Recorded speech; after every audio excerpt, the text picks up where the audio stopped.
다 같이 묵도하심으로 2023년 1월 20일 새벽 예배를 드리시겠습니다. 아침에 나로 하여금 주의 인자한 말씀을 듣게 하소서. 내가 주를 의뢰함이니이다. 내가 다닐 길을 알게 하소서. 내가 내 영혼을 주께 드림이니이다. 하나님 아버지 감사합니다. 이렇게 새벽에 아침에 나와서 하나님의 말씀을 들으며 주께 예배드릴 수 있게 해주셔서 감사드립니다. 하나님 우리의 몸을 깨워주시고 또 주의 성령께서 우리의 마음을 열어주시고 주의 세미한 음성을 들을 수 있도록 도와주시옵소서. 감사드리오며 예수님의 이름으로 기도했습니다. 사도신경으로 신앙을 고백하시겠습니다. 전능하사 천지를 만드신 하나님 아버지를 내가 믿사오며 그 외아들 우리 주 예수 그리스도를 믿사오니 이는 성령을 잉태하사 동정녀 마리아에게 나시고 본디오 빌라도에게 고난을 받으사 십자가에 못 박혀 죽으시고 장사한 지 사흘 만에 죽은 자 가운데서 다시 살아나시며 하늘에 오르사 전능하신 하나님 우편하여 계시다가 저들에서 산자와 죽은 자를 심판하러 오시리라. 성령을 믿사오며 거룩한 공예와 성도가 서로 교통하는 것과 죄를 사하여 주시는 것과 몸이 다시 사는 것과 영원히 사는 것을 믿사옵나이다. 아멘. 찬송가 459장 부르시겠습니다.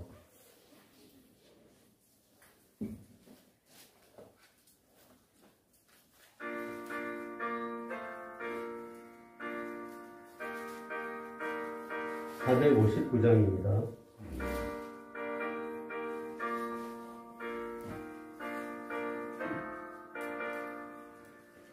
누가 주를 따라 섬기려는가? 누가 죄를 떠나 주만 따를까? 누가 주를 섬겨 남을 구할까? 누가 주의 뒤를 따라가려나? 부르심을 받아 주의 은혜로 주를 따라가네. 주만 따르네. 세상 영광 위에 따름하리요. 크신 사랑이네. 주만 따르고 주가 내려주신 은혜 입으고 주의 뒤를 따라 힘써 일하네. 부르심을 받아 주의 은혜로 주를 따라가네. 주만 따르네. 한란 핍박 많고 원수가 많아 주의 용서도 힘이 강하니 누가 능히 이겨 넘어뜨리랴. 변함없는 진리 승리하리라. 기쁜 찬송하며 주의 은혜로 주를 따라가네. 주만 따르네.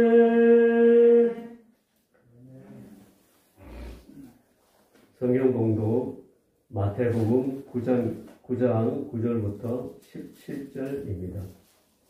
마태복음 9장 9절부터 17절.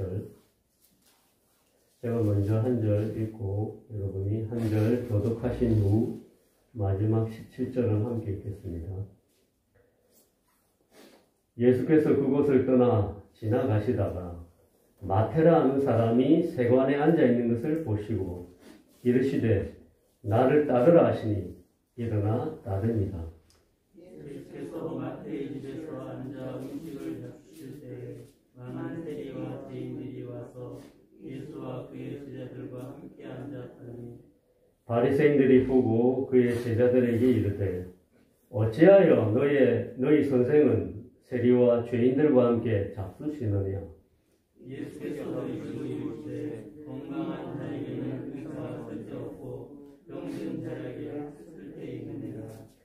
너희는 가서 내가 긍휼을 원하고 제사를 원하지 아니하노라 하신 뜻이 무엇인지 배우라.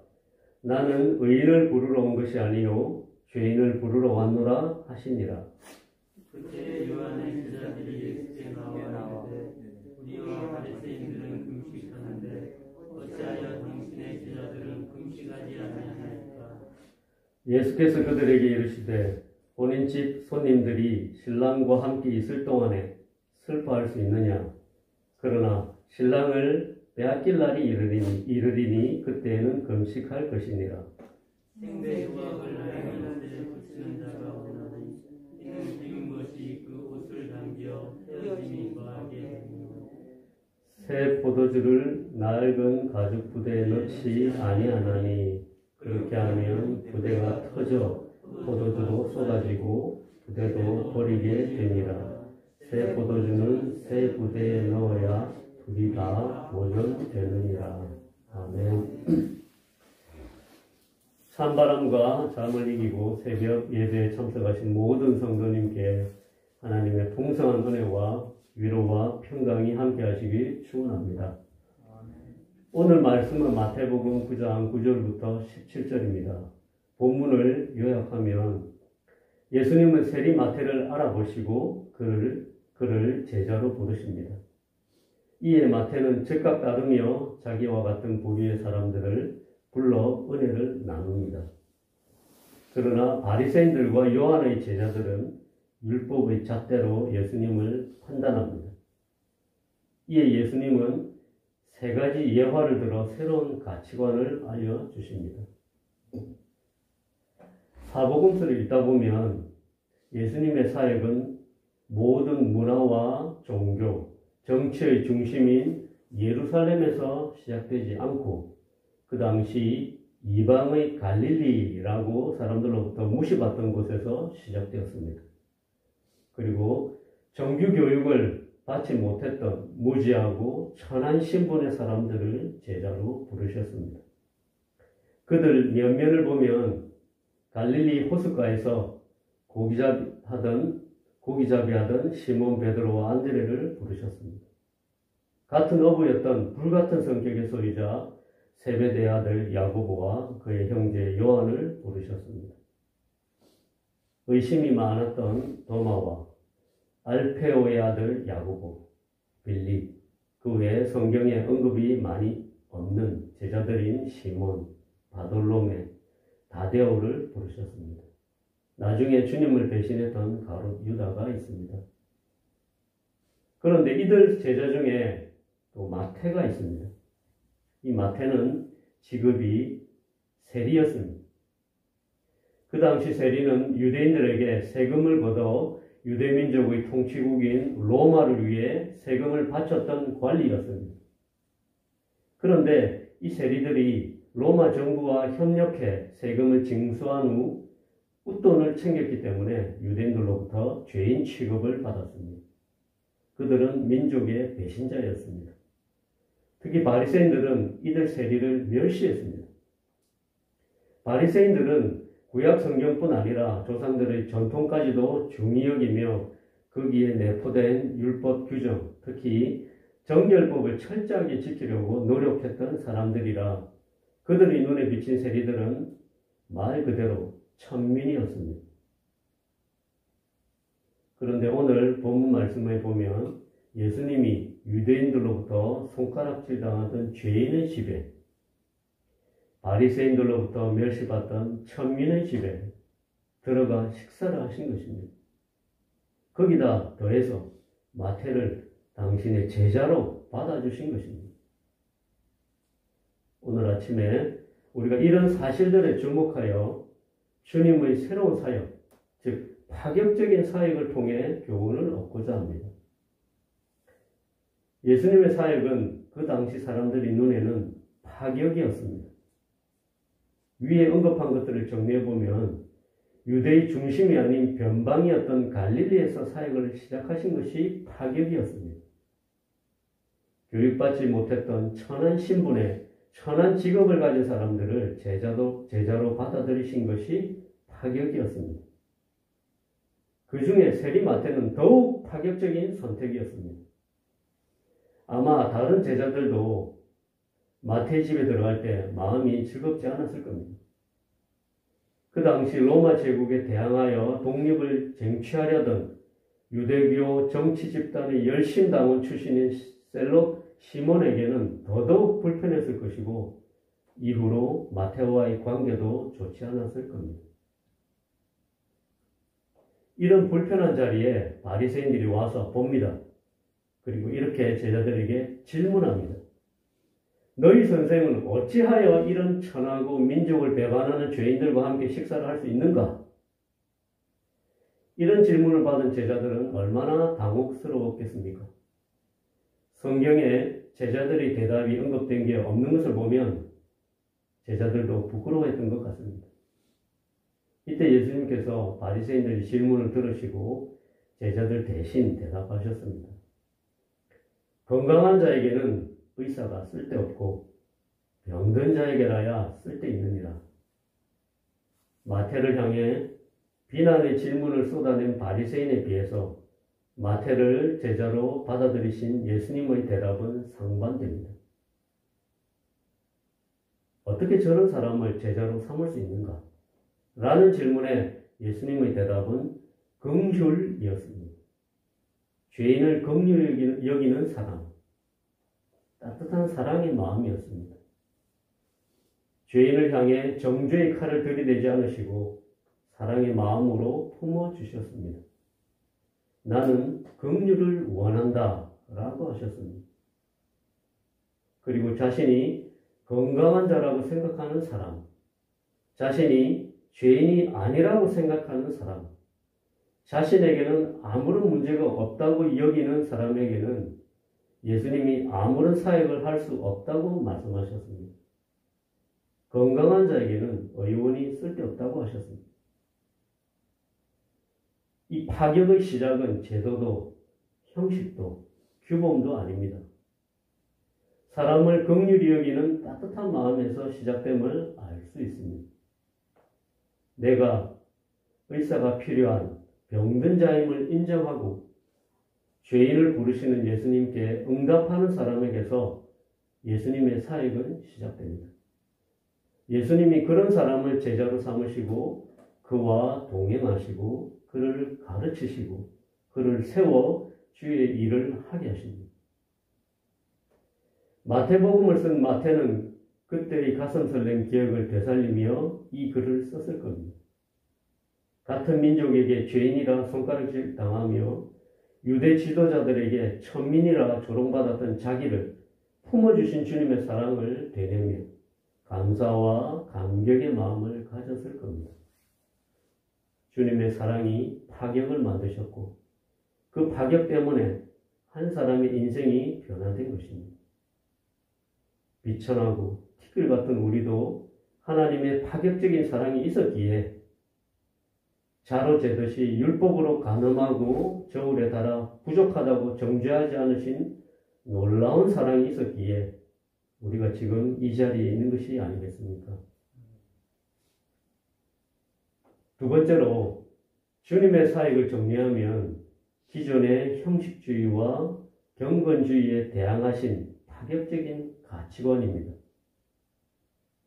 바리새인들은 율법적인 신앙관으로 예수님을 비난했습니다.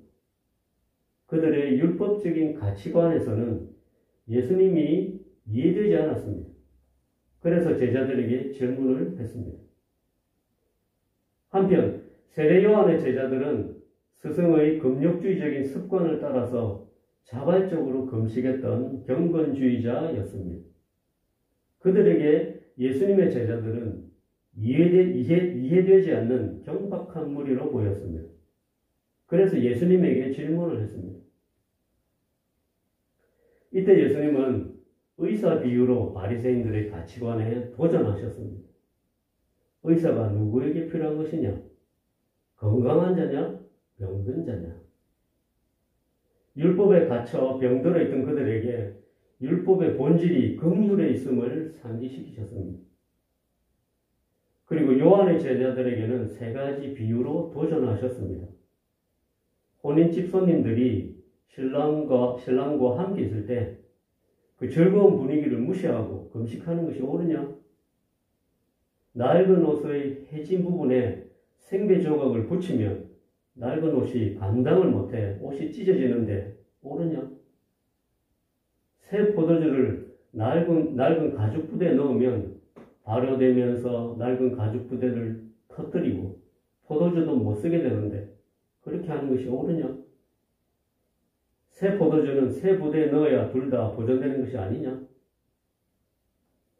오랜 전통과 기존의 것에 굳어진 사고를 하는 바리새인과 요한의 제자들은 날카롭게 질문을 던지며 공격했지만 예수님은 새로운 가치관을 심어주시며 역으로 도전하셨습니다. 이를 통해 간혹 우리 속에 바리새인과 같은 율법주의, 형식주의 가치관에 사로잡혀 생각이 굳어져서 결국은 다른 사람을 공격하고 비난하는 사람이 될 수 있음을 보게 됩니다. 또한 우리 속에 요한의 제자처럼 경건주의 가치관에 사로잡혀 생각이 굳어져서 결국은 다른 사람에게 자신의 경건을 강요하는 사람이 될 수 있음도 보게 됩니다. 새로운 가치관은 예수님처럼 열린 마음에서 시작해 굳어지고 형식화된 사고를 파격할 수 있습니다. 새로운 마인드를 가질 때 새로운 가치관이 형성됩니다. 그리고 그것은 상식과도 일치합니다. 예수님이 바리새인과 요한의 제자들에게 제시하신 예화는 모두 알고 보면 상식이었습니다. 그런데 그들은 삐뚤어지고 굳어진 자기 생각이 상식이라 여기며 예수님과 제자들을 공격했습니다. 기존의 것에 너무 몰입하고 얽매인 마인드는 이처럼 상식을 생각할 수 없게 합니다. 고집스러운 마음으로 자기와 다른 것을 정죄하려고 합니다.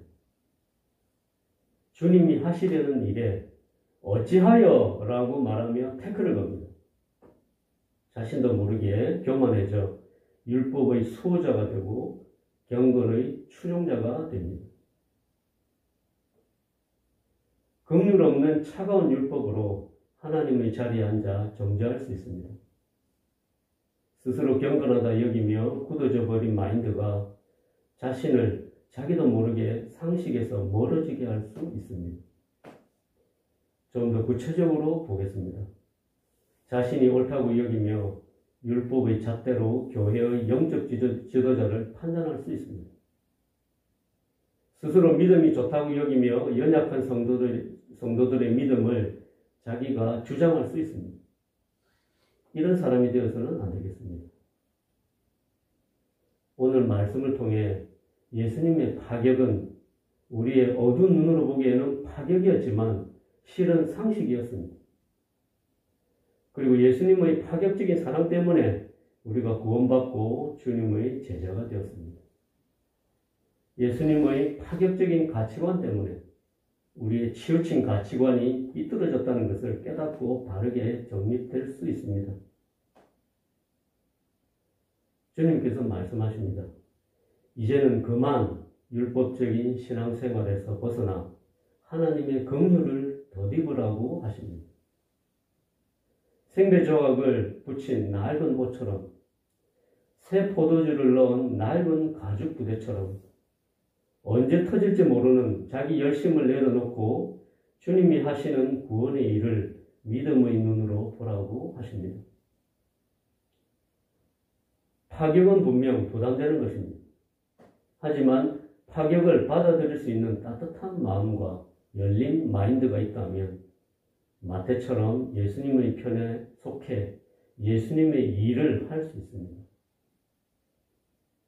잃어버린 영혼을 위한 사역은 이처럼 영혼을 향한 따뜻한 마음에서 열린 사고를 하는 가치관에서 시작되는 것을 배웠습니다.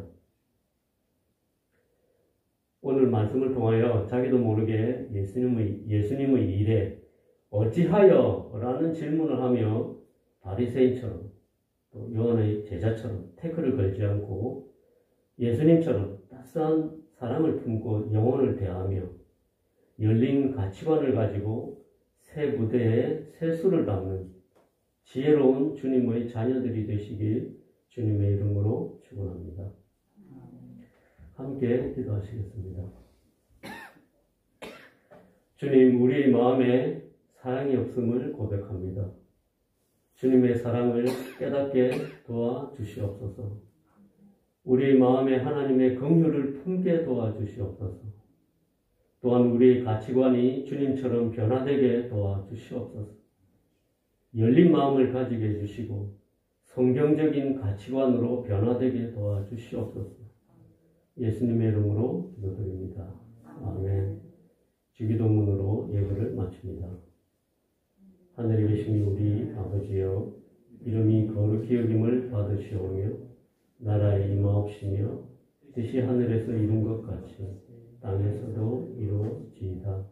오늘날 우리에게 일용할 양식을 주옵시고 우리가 우리에게 죄 지은 자를 사하여 준 것 같이 우리 죄를 사하여 주옵시고 우리를 시험에 들게 하지 마옵시고 다만 악에서 구하옵소서. 내게 나라와 권세와 영광이 아버지께 영원히 있사옵나이다. 아멘. 오늘 말씀을 기억하시고 각자 가지고 나오신 교제목을 가지고 기도하시겠습니다.